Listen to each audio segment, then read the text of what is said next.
My name is Mel Brown and welcome to episode 55 of my crafting podcast. This is my weekly vlog about knitting, crochet, weaving, spinning, dyeing, anything else that seems a good idea at the time. I am an autistic woman living in the north of England with my husband, our 3 daughters and 3 cats.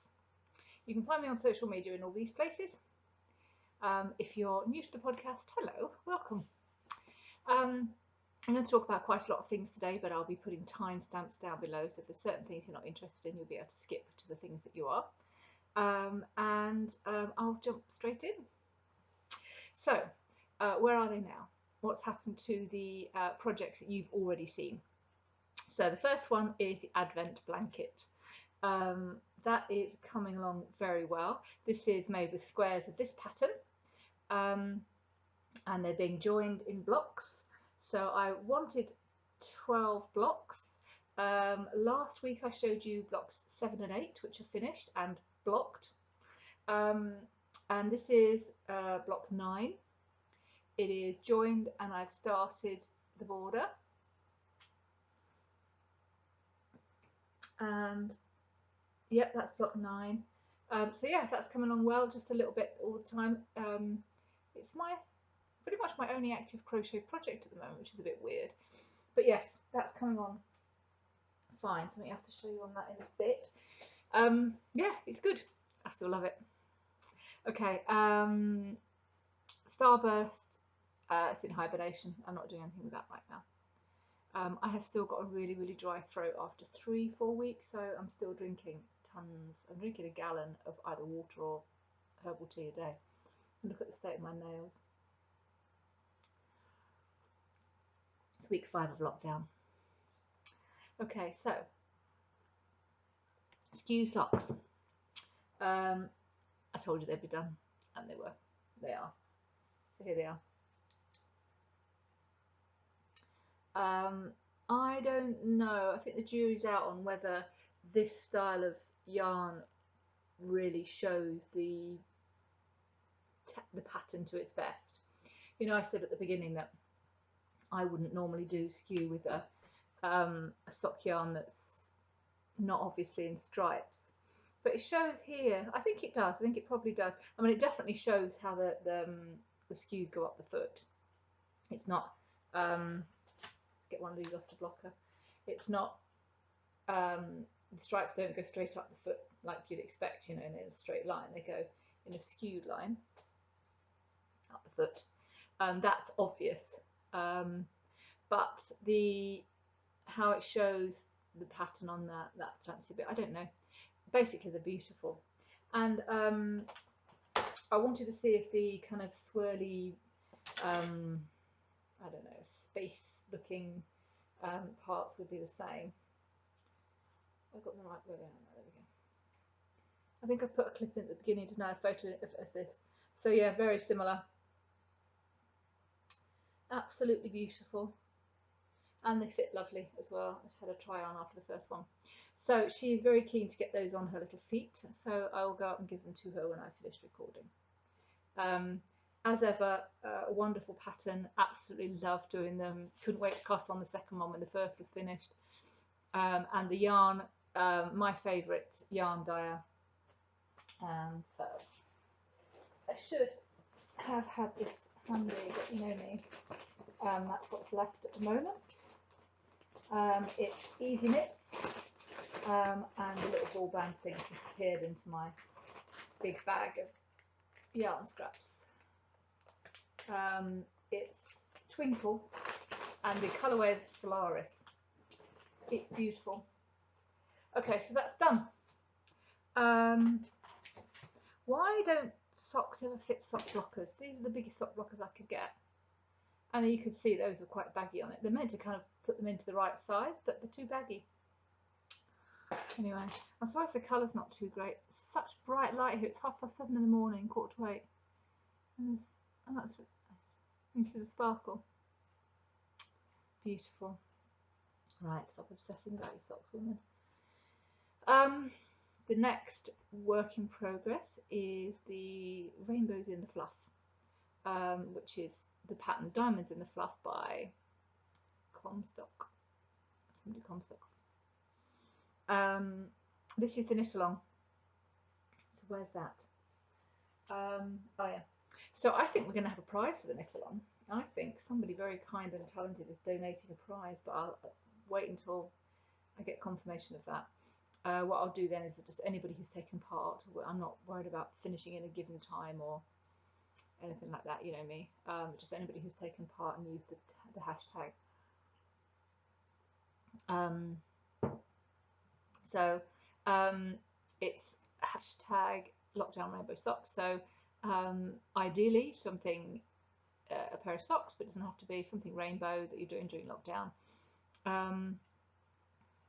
Yeah, it's a very loose knit along, and lots of people have taken part. One of my friends is actually on her 3rd pair of rainbow socks. I haven't even finished my 1st.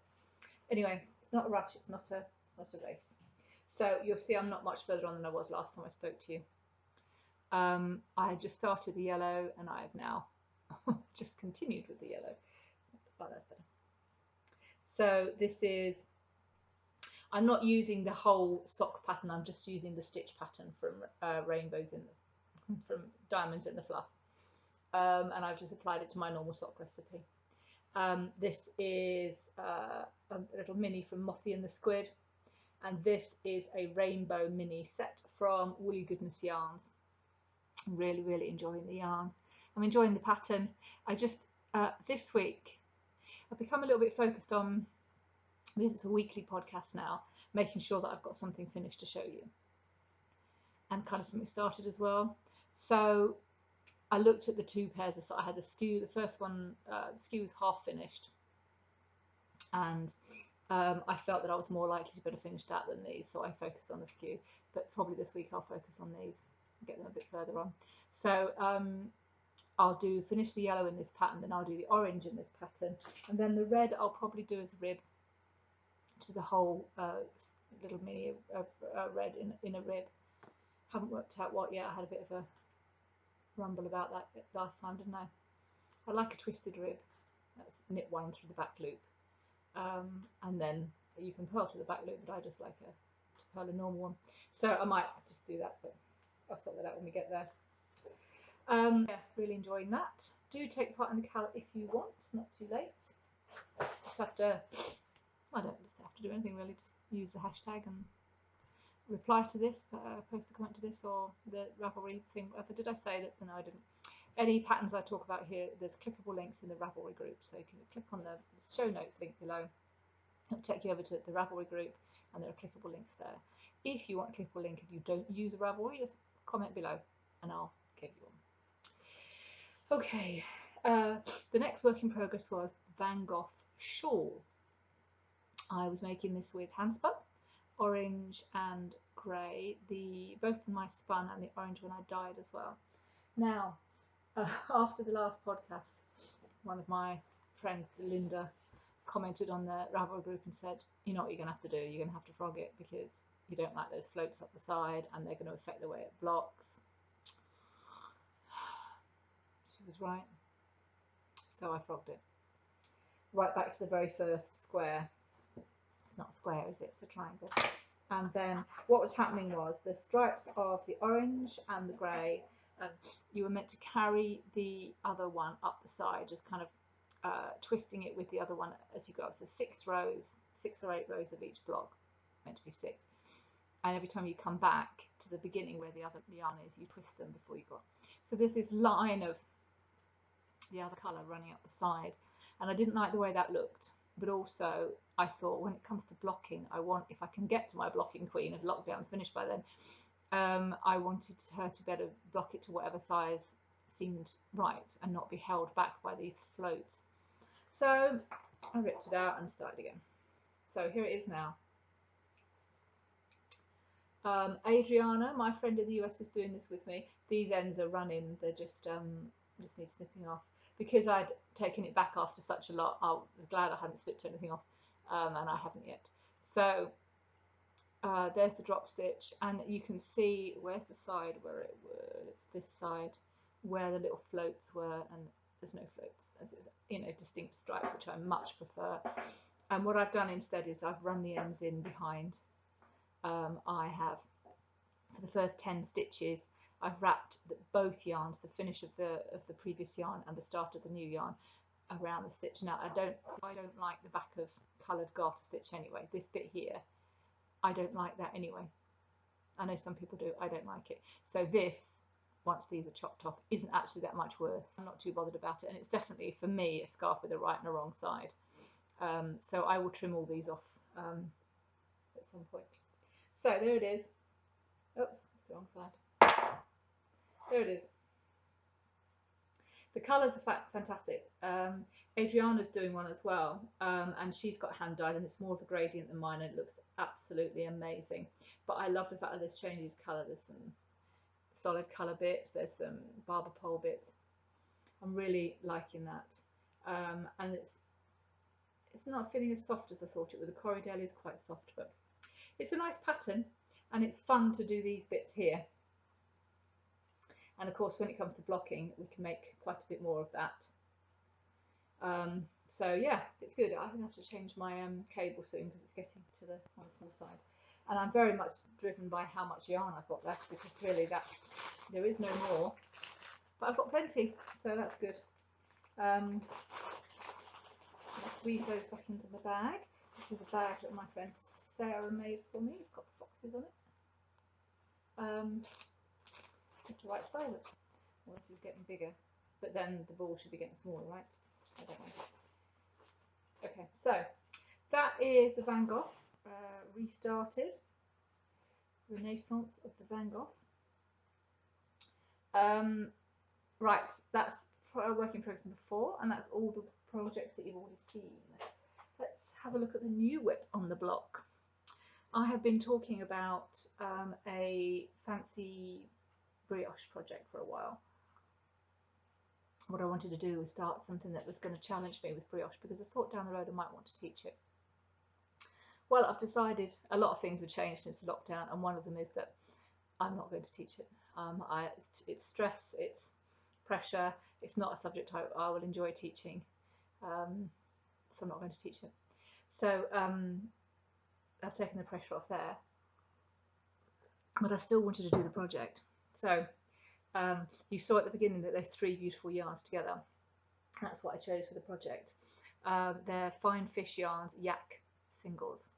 I bought them at Yarndale, not September just gone, one before, so nearly 18 months ago. And I bought them for a specific pattern, but then I decided I didn't like the pattern. So they've been sat there in my stash all this time waiting, and this was almost the right project for them. I'll show you the pic again. You can see that there isn't a huge amount of contrast.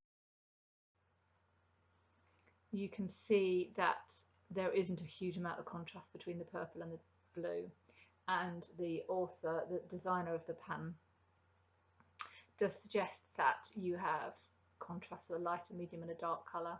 And I knew that obviously the mustardy yellow was going to contrast beautifully with both of them, but the blue and the purple weren't going to contrast very well. So I looked at the scheme of the pattern and chose which yarn should be which based on the fact that I knew there wouldn't be much contrast between those two, and that's fine. I'm all right with that. So I wound them all into balls, and I got started on Sunday, and it's now Tuesday. So let's have a look at it. That's the bottom, that's the bottom. So this is one colour honeycomb brioche. Very stretchy, very soft. The yarn is absolutely divine. Now we're going to 2 colour brioche, about here. Now you can only really see because you can see the purple in the edges. I can't see the purple behind much, but even in the sample I couldn't really see the contrast colour. The back you can see it more, so the blue comes up to here, and then there's the contrast colour here. But I don't really mind that much, doesn't bother me. So there it is, it's lovely. So we're on the 2nd type of brioche, in the same type but now doing the 2 colour. And I think I finished that section. I'm about to go on to, oh no, I can't remember what it's named, pearl brioche, 2 colour pearl brioche with the same 2 colours. So I'm really looking forward to getting the yellow in there, and it's really interesting that the zings, that's the same colour pretty much as the yellow. Yeah. So I'm going to be interested to see how that shows up when I'm knitting it. Sorry, it's through the plastic, but the ball's a bit. That's going to be interesting, isn't it, when I'm knitting on that? That's obviously not choice. I just went with the needle that the pattern said. Although, actually, my yarn isn't a standard fingering weight yarn. It's a single for a start, which is quite interesting. So, for those of you who are not familiar with this kind of thing, usually most yarns that you buy, there's at least 2 threads and they're wrapped around each other, plied, and there would be a 2-ply or a 3-ply or a 4-ply or whatever, and that's the origin of the fact that the British call sock yarn 4-ply. 4 sort of standard plies wrapped around each other. But you can also knit with a single, so it's been spun but it's not been plied with something else. They tend to be soft and plump and lovely, but they tend to wear a little bit more raggedly, so they tend to bobble and they will wear through sooner, so it wouldn't be a particularly good idea. Well, there are some sock yarns that are singles, but interestingly, you know, the memory blanket that I've been making for so long and that I use every day because I love it so much, I can already notice, and it's only been what, 3-4 weeks, I can already notice that the singles yarns are more fluffy and pilled than the others. So yeah, it's really interesting because it's not all the fibres are kind of allowed to be loose and not tightly held in. So it's not going to be a high use item. I'm not going to be wearing it on my feet. It's not going to be used every day. It's going to be a signature piece that I put on every now and then. It's not as if I don't have an absolute ton of various different shawls and cows. So I'm not worried about that. But also it's there's, oh, okay, that's interesting. I had looked at the fact that there's 480 meters, and normally with a fingering weight yarn, you'd, for 100 grams, you'd be looking at around 400 meters, and you know, bit more, maybe a bit less. But 480 is quite a lot. But I've only just noticed, because I'm that observant, that it's 120 grams. So we'd take a sixth of that, 6/8 of 48. Yeah, that is a pretty much standard fingering weight yarn. Okay, so I was thinking it was a light fingering because of the 480 meters, but actually, yeah, that is pretty much bang on 400 meters for 100 grams. So there's quite generous skeins.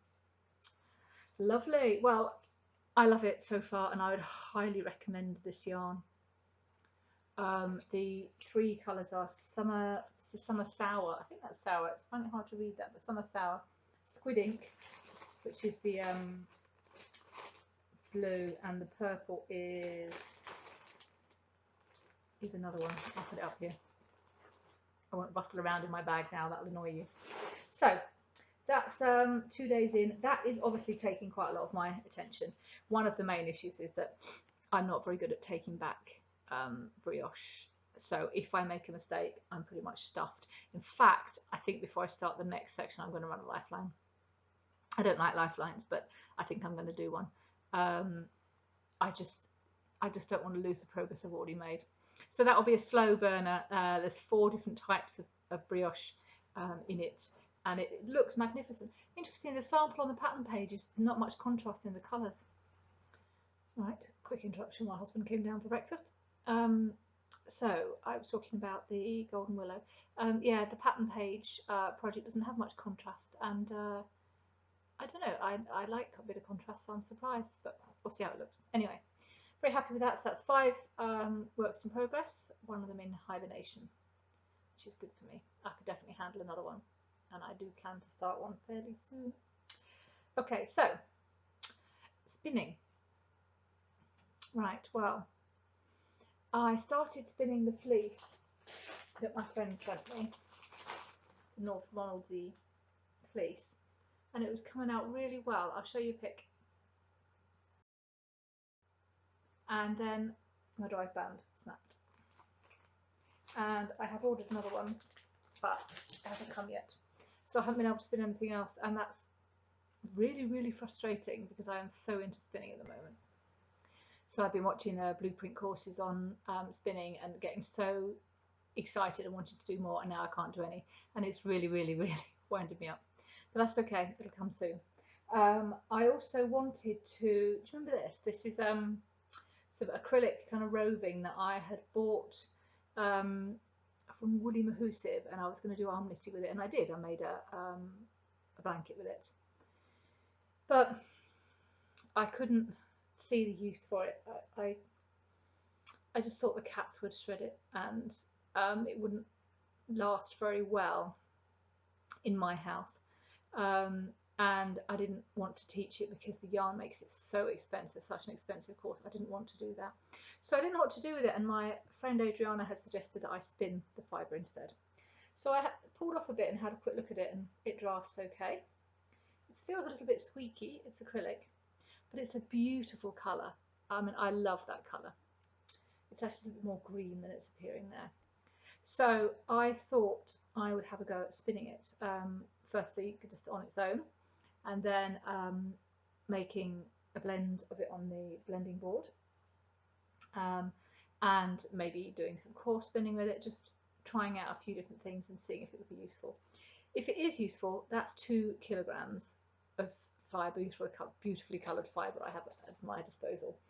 And bearing in mind, I would usually buy 100 grams at a time. 2 kilograms is obviously 20 of these, so that's pretty exciting. So yeah, I want to have a go at that. I want to finish the. I've only got one bobbin on that wheel. Oh, really exciting! That wheel, you know, it's Andrea's. After the last podcast, she said that she would sell it to me because it's not particularly useful to her, and she knows I love it. So we're negotiating a deal for that. So I will own my own art wheel, which is just perfect for me. Really excited about it. And I just then, once lockdown is over, I need to find a new home for my Ashford traditional. But I've only got one bobbin with the Magicraft, and so I started spinning the North Romsey, and I just want to get it all finished onto one bobbin, and then I think I'll Navajo ply it, so I'll ply it 3 times on itself, and then I'll have the bobbin free for doing other stuff. So another reason I want to get my drive band back so I can get on with all of that stuff, and then make some art yarn, and yeah. So very frustrated with regards to spinning. I'm picking the nail varnish off my nails. My daughter puts these on, but for some reason her nail varnish remover won't take them off. So I have to pick at them, and then both of the girls say that theirs just peels off really easily. Mine doesn't have to pick it off. And yeah, my nails are a terrible thing. Okay, so that's spinning. Weaving. When I last spoke to you, I had my neutrals weave on the loom, and I was absolutely loving it. Well, I finished it. I think it's the quickest one I've done. It's about 4 or 5 days. I was just completely obsessed with it. I loved it so much, and now it's off the loom, and I love it, totally love it. So I'm going to show you it here. I've tried out a few new techniques, and again, you know, this may not be your cup of tea. Don't worry about it. It doesn't matter. So lots and lots of different yarns in the warp. This one caused me some terrible trouble because it's so fluffy. I've tried out some side fringe, so these aren't ends that I haven't run in yet. They're meant to be there. I don't know whether they'll stay as a feature. So I've got little bubbles of texture here that I've pulled out. This is called, I believe, a travelling inlay. So it doesn't go across the whole thing. It comes and sits at the front and just goes back in where it wants. It's a Saori technique, I believe. Please correct me if I'm wrong. These are little bubbles. I've got some roving in here.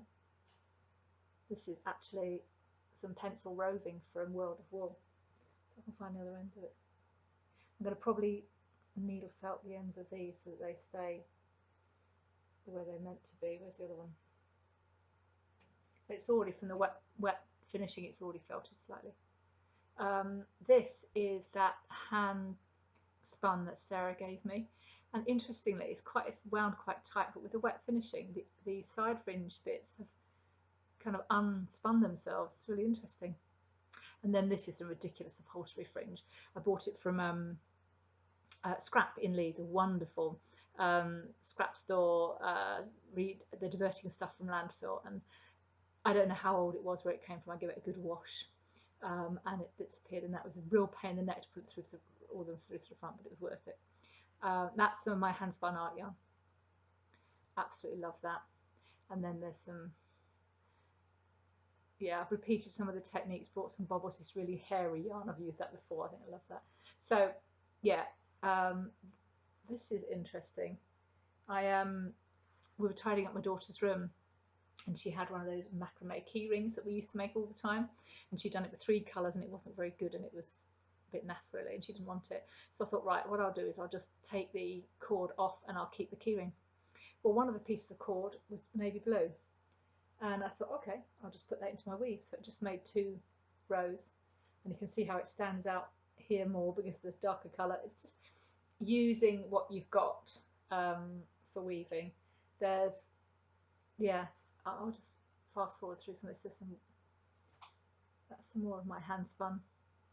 Some more bobbles, some hairy yarn, some more of Sarah's hand spun, some more travelling inlay there, and some more of my art yarn. So don't forget, if you don't like this, it's fine. This is not for everybody. It's what I enjoyed doing. I absolutely loved doing it, and I enjoy looking at it. And it's kind of like a piece of art. I'm not very good with art. The kind of things that other people like, I don't. It's one of my favourite sections. I don't know if it's autism or what, but I'm not very interested in art in general. This for me is art, and I love it. And if you don't, that's fine. So yeah, side fringe, lots of different things, lots of hand spun, my own art yarn for the first time, and I think that was one of the reasons why it was so much fun for me, using the art yarn I'd made and using the hand spun singles from Sarah.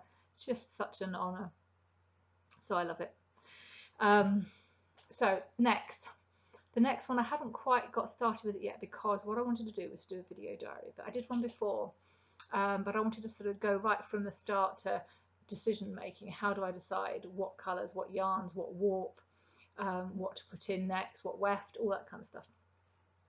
And that requires me to use this particular laptop, which is an old one, and I can't record videos on my phone and transfer them to my laptop because they won't transfer.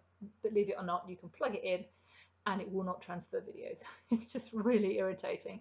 So it's the logistics of that that's holding me back, but it's very frustrating because I'm desperate to get another weave on the loom. But I hope I can just hold out until I can sort out these logistics. But okay,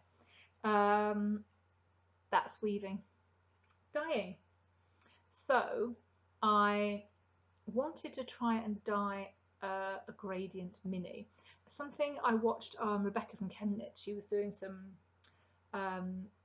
shibori, which is a Japanese way of dyeing fabric with resistance. So you tie things around it so bits of your fabric don't see the dye. And she was doing that with yarn. And I was interested in that because one thing she said, she'd got a kind of a pipe, and she'd wrapped yarn around it, and she said, oh, I wonder if I could do a dip dyed gradient mini with this. And I thought, oh. So I tried out a whole lot of different things, and finally ended up with a milk bottle. Here's some pics.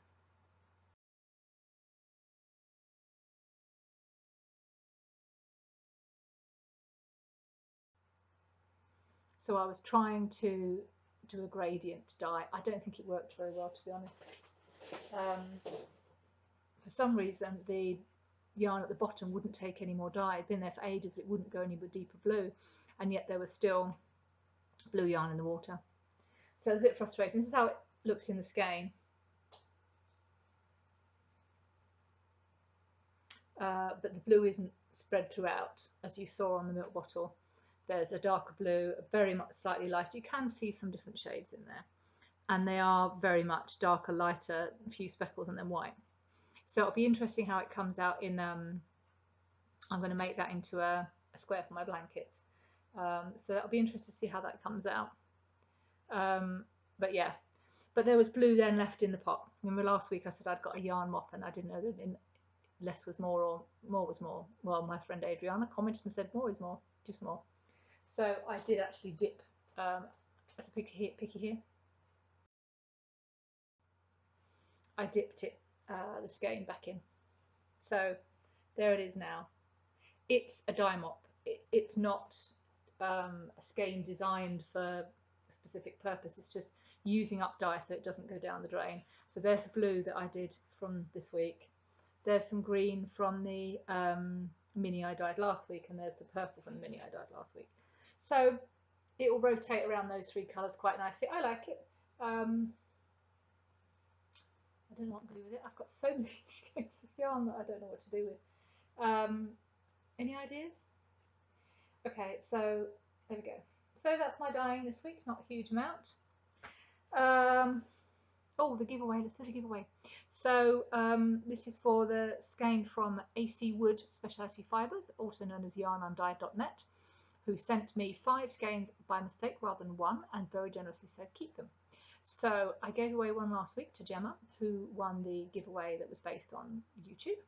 I did a giveaway that was based on Instagram last week, and the winner of that is Anita Smith, the Craftsmith.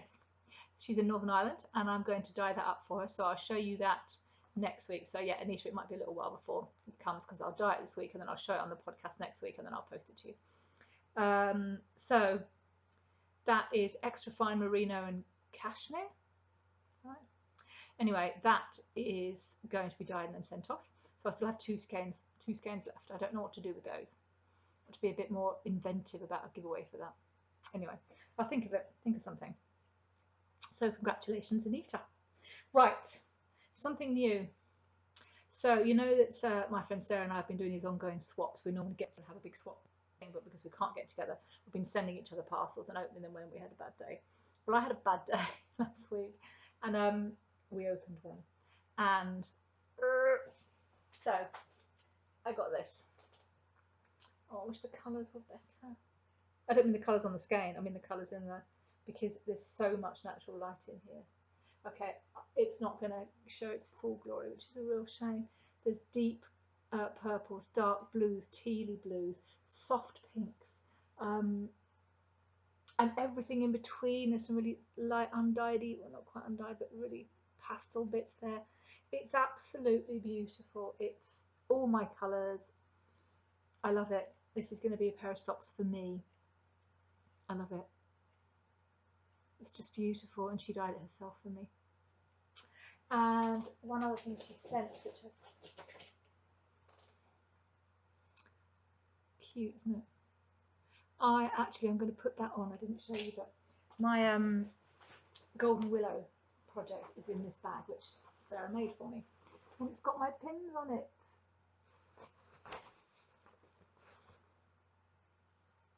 So that pin is going to be on this bag in a jiffy.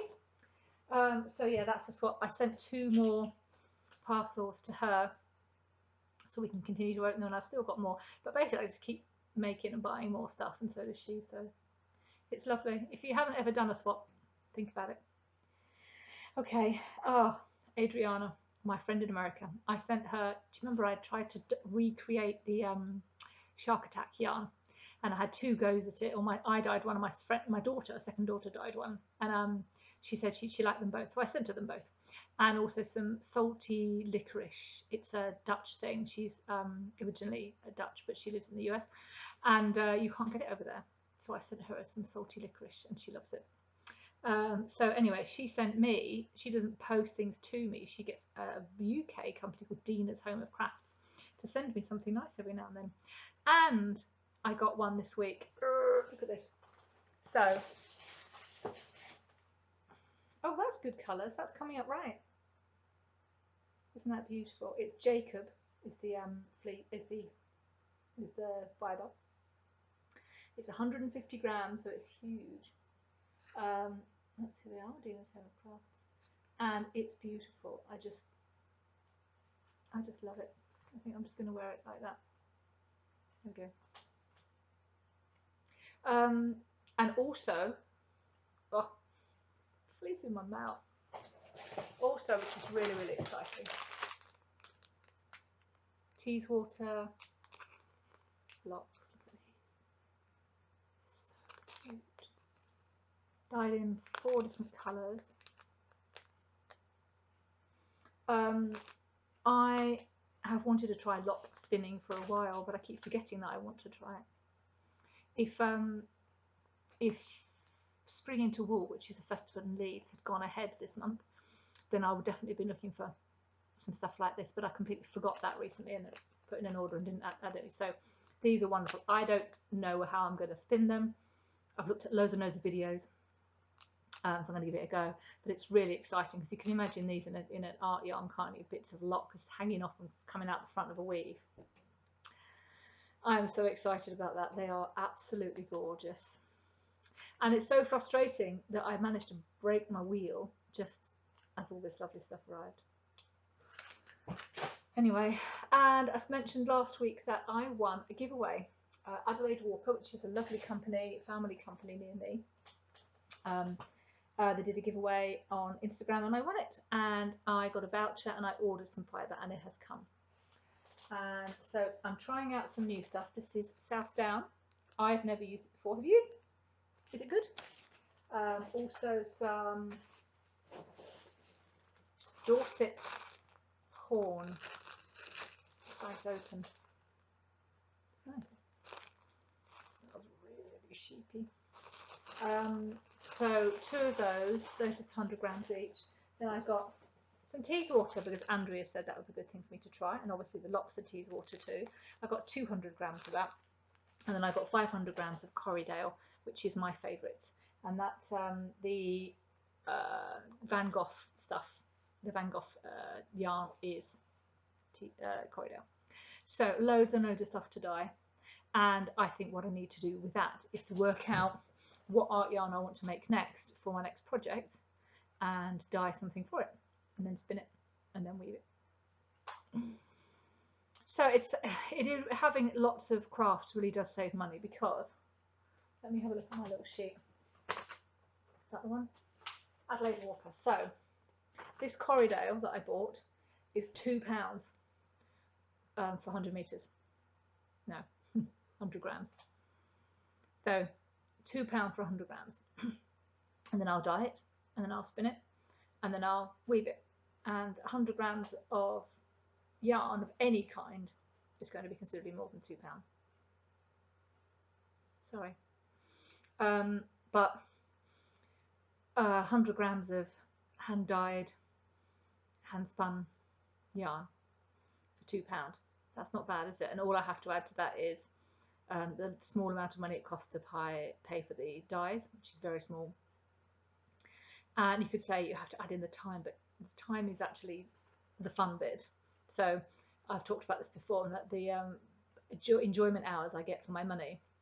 So for the £2, I get the enjoyment of planning and planning to dye it and dye it, and then I get the enjoyment of planning to spin it and ply it, and then I get the joy of weaving it, and then I get the finished object, and all of that for £2. I mean, it's just bonkers.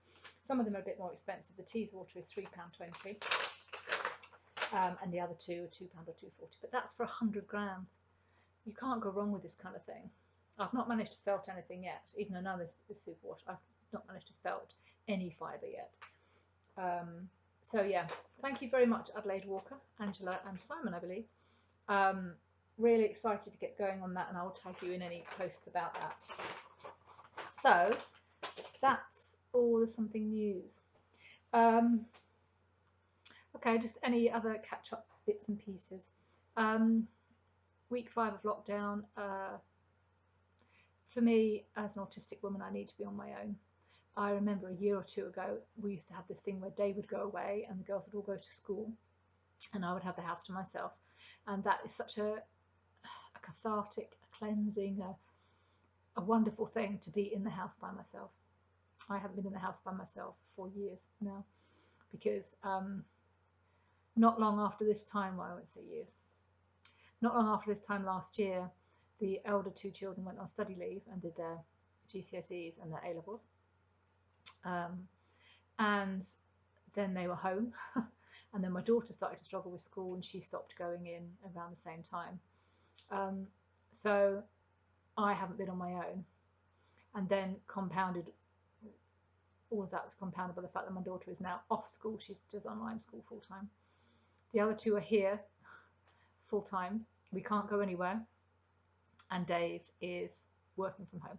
So I'm not giving you a sob story. I am so fortunate. But the effect it has on me as an autistic woman is that I need time on my own, and just shutting myself in my bedroom doesn't really do it, because it's Dave's bedroom too. So the result of that is a headache, and it could be a headache that lasts 3 days. It had it all day Saturday, and then on Sunday what I decided to do was find a space, and I did. Dave's got an office which used to be Annie's bedroom. It's quite small, and I went in there with some knitting projects and my iPad and a scented candle and a flask of tea, and I actually stayed in there all day, and we all stayed in our bedrooms all day. So everybody was in their bedroom except me. I was in the office, and a couple of them, I think the two eldest, had lunch together, maybe with Dave, I don't know. I didn't eat. I fast for 16 hours most days, and a whole day of fasting is no big issue for me. So I just basically filled up my flask with tea, green tea, and took it upstairs. And whenever I sneaked out of my room, there was nobody else around because we were all in our own bedroom. So I'd pop to the toilet, or I'd pop down and get myself another flask of tea. And I didn't see anybody all day. From getting up at 6ish to 4 o'clock in the afternoon, I went to help Dave prepare for dinner. And it was so what I needed. As soon as I shut the door of that room, I knew it was what I needed. And it was so good for me. The headache went by the end of the day, and yesterday I was so full of beans and energy and motivation. It was amazing, and I still am today. So that's what I needed. But it's just tricky to get that, because of course Dave works in that office 5 days a week. Anyway, something else happened. I decided with this fibre stuff coming, that I wanted to have a fibre club subscription. Now my subscription, which is the Yarn Club, finishes this month, and that's with Twisted Yarns. I think this would make a really good hat. Sorry, Twisted Yarns, that finishes this month, and I'm looking forward to getting my box because she's tailored it to me, bless her. But then my subscription is finished, and it was a lovely 50th birthday gift from my brother and his wife. So I thought I'd actually quite like a fibre box, and I've never before understood the appeal of a fibre box, of a mystery box. You know, you don't know what you're getting, but I've really enjoyed the one I've had. And fibre wise now, because I'm doing blending and I'm doing art yarns, a small amount of something is perfect. And I've even thought I might start making little mini bats on my blending board. So I suddenly can understand the appeal of a fibre club. So I decided I wanted to find one. I found Cat and Sparrow. Now I already know Cat and Sparrow. Hang on. Oh, goodness me. Give me a sec. Sorry, I had to get up because my Fitbit told me that I needed to get another so many steps before the hour. So I know Cat and Sparrow already because I met Rachel from there at Yarndale last year. She's lovely. Had a really nice chat with her, and I bought this from her. It's called Zen Garden. It's 50% Wednesday down, 50% silk. Oh man, it's beautiful. Oh, I love it. And I hadn't known what I was going to do with it, but I think it would be perfect as an art yarn, but it would also be perfect as a balanced single for a cowl or something. Don't know, lots of things I could do with it, but it's so beautiful. And anyway, Rachel was lovely. So I found her fibre club, but actually she's not doing it at the moment. Problems with, you know, lockdown and everything. But she has got an extra one from a previous one she's going to send to me. So I'm pleased about that. And then I found Spin City. Now, Spin City, I have a history with them. Years ago, 3 or 4 years ago, I met Louise from Spin City, who was lovely, on her stall at the Knitting and Stitching Show. I want to say probably 4 or 5 years ago. And I'd gone to look at her stall because a friend of mine had said she was interested in getting a drop spindle, and I thought, she said, will you check out the stall? So I did. Drop spindle, for those of you who don't know, I haven't got one to hand, but it's a stick with a point on the end and a little plastic disc, and it enables you to spin fibre into yarn. And I watched her demonstration and I loved her. Louise is just so enthusiastic and bubbly, and I loved her. So I bought a spindle and 2 100-gram bats, which is a big, massive fibre, and I started spinning. Now, it wasn't until a couple of years ago that I actually properly did it, but that's what got me started, was Louise. And my first, the boomerang that I knitted, my first hand spun, was one of her bats, and I did spin most of that on the drop spindle that I bought from her. So they're doing a fibre club, and I have just applied to join that. So that should be every month, about 100 grams of fibre of different things. I don't know how long I'll do it for. If I get overrun with fibre, I might have to stop it. But at the moment, I feel like as soon as I get my drive band back, I'm going to be at my wheel and at my loom pretty much all the time, if I can.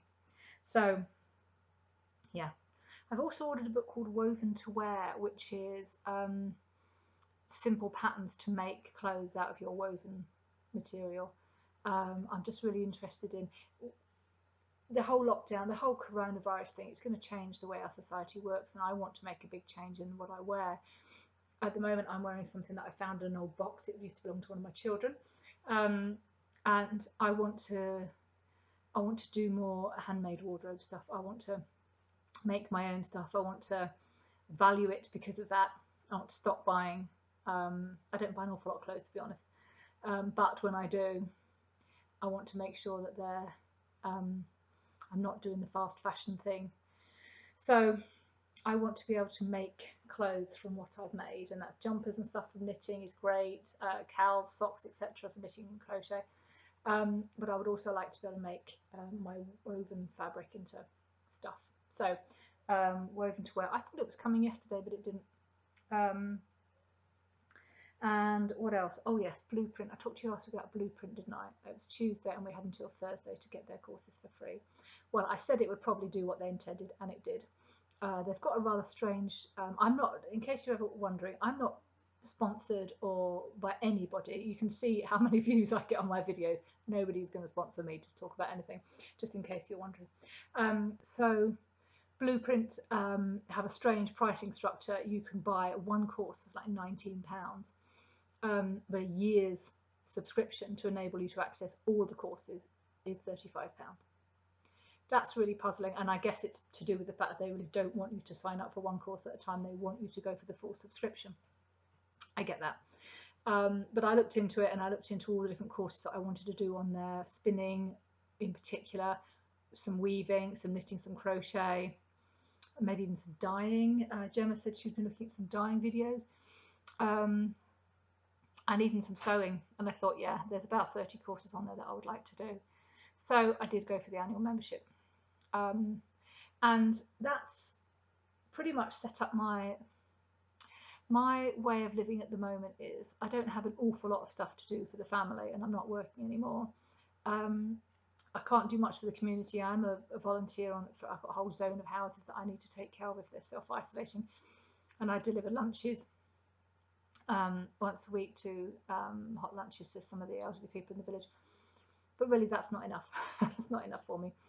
And I am slowly working my way through clearing areas of the house that are in a mess, but that's not something that's my forte, and it's hard for me. So I've switched to basically education mode, which suits me very well. So I had bought this a little while ago for my daughter, and I have started working it myself. So I'm reading a bit of that every day and working on a memory system, because my memory can be pretty poor. So I'm working on that every day. and I've signed up for a thing called Daily Om, a year to clear, and it's daily emails to help you to sort of slowly clear the clutter in your mind and your lifestyle and whatever. So I'm doing that every day. I've also gone back to Duolingo, and I'm doing a bit of French every day. And I've got the blueprint, so I'm doing a bit of research on something, study on that every day. And I have also got a book called The Hidden Plague. I've mentioned that I have a probably autoimmune skin condition called hidradenitis suppurativa. It's HS for short. And I have been trying the ketogenic diet, which is not cutting out almost all carbs, for several weeks now, to try and put the condition into remission. And I've achieved some success, but not as much as I wanted. And The Hidden Plague is a book that's all about HS and how you can manage it with diet.